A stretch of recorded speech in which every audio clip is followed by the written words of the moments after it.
கர்த்தர் அதிசயங்களை செய்கிறார். ஊழியங்கள் வழங்கும் ஜீவ வார்த்தை. இந்த நாளிலும் கர்த்தருடைய ஊழியக்காரன் உங்களை வாழ்த்துகிறேன், உங்களை ஆசீர்வதிக்கிறேன். நீங்கள் ஆசீர்வாதமாக இருப்பீர்கள். உங்கள் துக்கம் சந்தோஷமாய் மாறும். தைரியமாக இருங்க.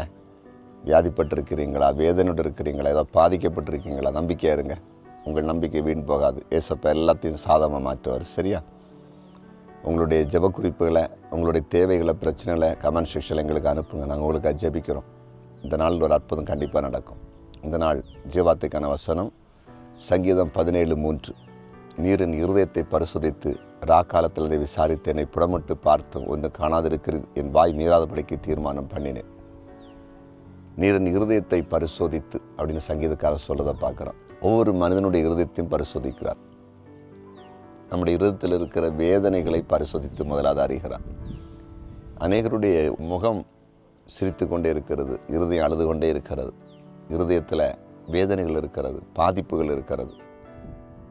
நம்முடைய இருதயத்தை பரிசோதித்து பார்த்து அந்த வேதனைகளை அவர் மாற்றுகிறார். இன்னும் இருதயத்தில் நிறைய விருப்பங்கள் இருக்கும். உலகத்தில் நான் வாழுகிறேனே, ஒரு வீடு கட்டணுமே, ஒரு வேலை கிடைக்கணுமே, பிள்ளைகளுக்கு திருமணம் நடக்கணுமே, என் கடன் பிரச்சனை மாறணுமேன்னு இருதயம் துடித்து கொண்டே இருக்கும். இருதயம் வாஞ்சித்து கொண்டே இருக்கும். இந்த இருதயத்தின் எண்ணங்களை மற்றவர்கள் அறிய முடியாது. கர்த்தர் அறிகிறார். ஒரு ஸ்கேன் பண்ணி எக்ஸ்ரே எடுத்து ஒரு டெஸ்ட் பண்ணி நம்முடைய சரீரத்துக்குள்ளே இருக்கிறது எப்படி மருத்துவர்கள் அறிகிறாங்களோ, அதே போல் நம்முடைய இருதயத்தில் இருக்கிற வேதனைகளை, அதாவது நம்முடைய இருதயத்தில் இருக்கிற துடிப்புகளை, வாஞ்சைகளை நம்முடைய ஆண்டவர் பரிசோதித்து அறிந்து அதற்கு அற்புதம் செய்கிறவர். சரியா? இன்றைக்கு உங்களோடு பேசி கொண்டிருக்கிறார். என் மனதில் இருக்கிறது இருதயத்தில் இருக்க யாருக்கு தெரியும்னு நீங்கள் நினைச்சிட்டு இருக்கீங்களா? நம்மை படைத்த தெய்வத்துக்கு தெரியும். சரியா? அவர்கிட்ட பெரிய ஸ்கேன் மிஷின் இருக்குது. இருதயத்தை ஸ்கேன் பண்ணுவார். இருதயத்தில் இருக்கிற வியாதியை ஸ்கேன் பண்ணுறதில்ல, அது அவருக்கு தெரியும். நம்ம இருதயத்தின் எண்ணங்களே அவருக்கு தெரியும். விருப்பங்கள் அவருக்கு தெரியும். எது தேவையில்லாத விருப்பம், எது தேவையான விருப்பம்னு தெரியும். எல்லாத்தையும் பார்த்து நல்ல விருப்பங்களை ஆண்டவர் உங்களுக்கு நிறைவேற்ற போகிறார். நீங்கள் அற்புதத்தை பார்க்க போகிறீங்க.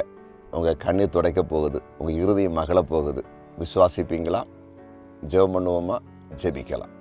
எங்கள் அன்பு தகப்பனே, எங்களுடைய இருதயத்தை பரிசோதிக்கிற அன்பு தெய்வமே, உலகத்தை உண்டாக்கினவரே, எங்களை படைத்தவரே, எங்களை ஆளுகை செய்கிற தெய்வமே, அநேகர் இருதயத்தில் வேதனையோடு, சஞ்சலத்தோடு, பயத்தோடு, நடுக்கத்தோடு இருக்கிறாங்க. அவங்க இருதயத்தை பரிசோதித்து பார்த்து அற்புதம் செய்யும்.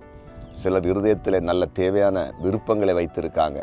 அந்த விருப்பங்களையும் அறிந்து நீர் அதை நிறைவேற்றும்படியாக ஜெபிக்கிறேன். உமக்கு சாட்சியான விருப்பங்கள், நீர் அற்புதம் செய்தால் உமக்கு சாட்சி உண்டாகும், மகிமை உண்டாகும்னா அந்த அற்புதத்தை உடைய பிள்ளைகளுக்கு செய்திருங்க. ஆண்டவரே, வியாதிப்பட்டவங்களை சுகமாக்குங்க. பிசாசின் பிடியில் இருக்கிற மக்களை விடுதலையாக்குங்க. கடன் பாரத்தில் இருக்கிற மக்களை விடுதலையாக்குங்க. ஆண்டவரை, குறிப்பாக இந்த நாள் பிறந்த நாளை காண்கிற ஒவ்வொருவரையும் ஆசீர்வதித்து ஜெபிக்கிறேன். திருமண நாளை காண்கிற குடும்பங்கள் ஆசீர்வாதமாக இருக்கட்டும். கமெண்ட் செக்ஷனில் ஜெப குறிப்பில் அனுப்பியிருக்கிற எல்லா ஜெப குறிப்புகளுக்காக ஜெபிக்கிறேன். அற்புதங்களை செய்தருளும். குறிப்பாக இந்த நாள் உம்முடைய பிள்ளைகள் என்னென்ன காரியத்தை செய்கிறாங்களோ, செய்து கொண்டிருக்கிறாங்களோ, அதெல்லாம் ஆசீர்வாதமாய் மாறட்டும். நீர் அப்படி செய்கிறதற்காக ஸ்தோத்திரம். இயேசுவின் நாமத்தில் பிதாவே, ஆமென்.